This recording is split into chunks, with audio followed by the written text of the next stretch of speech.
5.5 sa 74,100.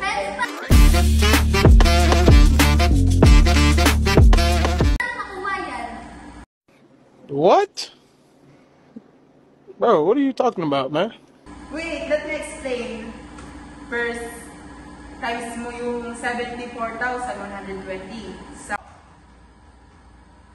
It's so hard naman. I can't understand it. You're so hard, you know? It's so hard.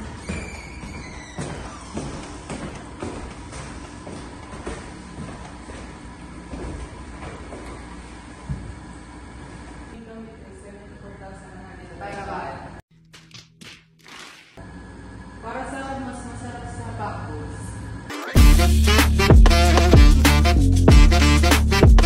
I want to go to kusina ng Hapon. Pacboys kaya kasi mas masarap dun kaysa sa kusina ni Hapon eh. Oh, yun ang sabaw ng Pacboys. Yun yung masarap.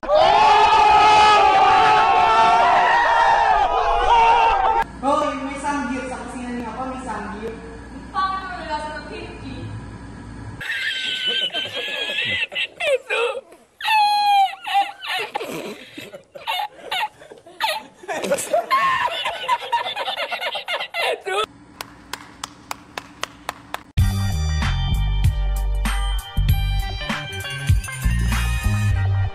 Ano ba yan?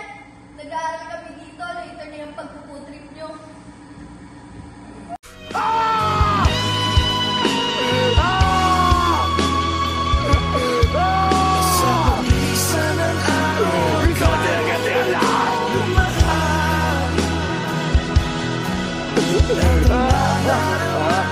Do that again?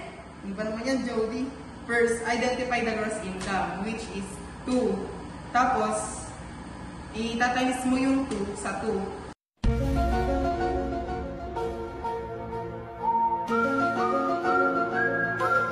O, 2 times 2 equals to 4.